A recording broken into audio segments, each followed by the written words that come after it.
Assalamualaikum warahmatullahi wabarakatuh.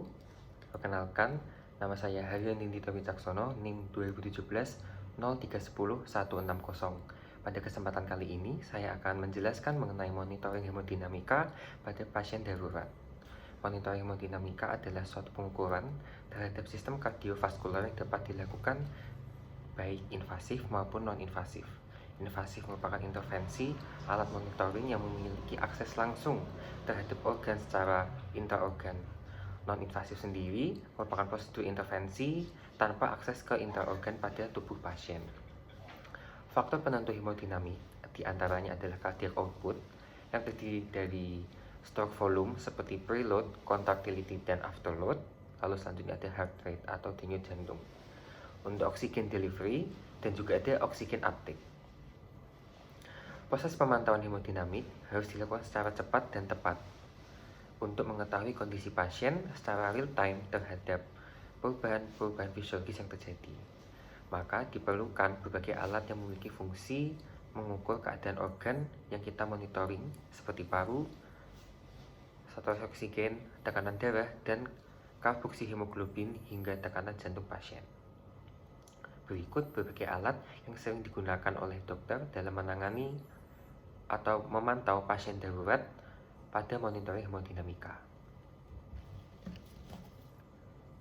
Yang pertama adalah bedside monitor yang merupakan alat yang digunakan untuk memonitor vital sign pasien yang terdiri dari tekanan darah, suhu, heart rate, dan juga respiratory rate, dan juga yang dicek secara terus-menerus. Lalu selanjutnya ada syringe pump yang merupakan alat yang digunakan untuk mengatur proses penyuntikan masuknya obat ke dalam tubuh pasien dengan kuantitas dan waktu tertentu. Alat ini digunakan bersamaan dengan spuit atau jarum. Lalu selanjutnya ada infus pump.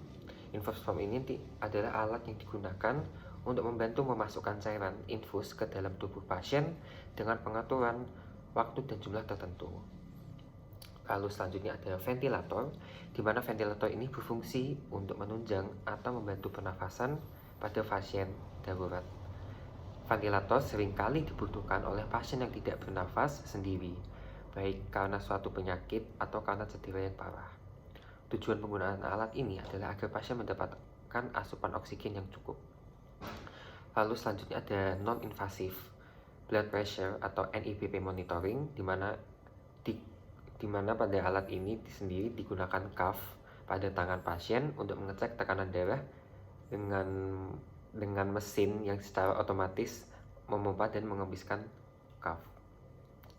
Alat NIBP hasil tekanan ini adalah systolic, diastolic, dan mean arterial pressure atau MAP beserta sebuah sistem alarm yang dapat didengar dan diprogramkan untuk mengukur tekanan darah sesering mungkin sesuai keperluan. Lalu selanjutnya ada pulse oximeter. Pulse oximeter ini merupakan alat yang secara tidak langsung memonitor saturasi oksigen dalam darah pasien. Perubahan volume darah di kulit menghasilkan fotoplatismograf atau saturasi oksigen. Pulse oximeter ini merupakan komponen penting dalam memonitor respiratory. Pulse oximeter dipasang pada jari pasien, biasanya pada ibu jari atau jari telunjuk. Interpretasinya, untuk nilai normal dari saturasi oksigen sendiri dengan menggunakan alat ini adalah dalam rentang 95-100%. Lalu selanjutnya adalah stetoskop. Pada stetoskop ini alat yang digunakan yang berfungsi untuk mendengarkan suara organ dari pasien, berupa suara katup jantung, suara paru saat bernafas, dan juga suara abdomen, seperti suara untuk mendengarkan bising usus atau bising peristaltik. Dalam transportasi pasien kritis, kita harus memperhatikan segala aspek hemodinamik, termasuk ventilasi mekanik pasien. Selanjutnya, dalam penanganan pada pasien darurat pada monitoring hemodinamik, tidak lupa untuk memberikan obat-obat emergensi sesuai dengan keluhan pasien yang ada. Contohnya seperti pemberian obat dibutamin yang digunakan dalam penanganan pasien dengan stroke kardiogenik dan gagal jantung berat.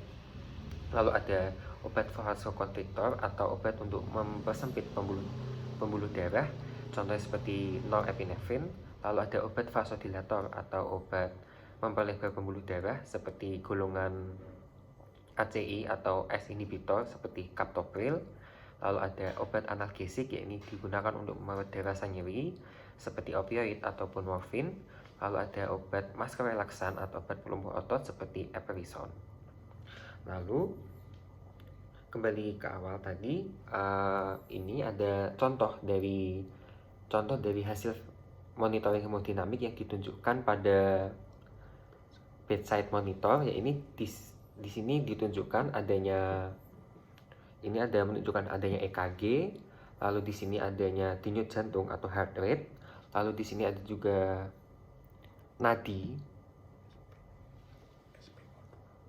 Maaf, ini ada saturasi oksigennya.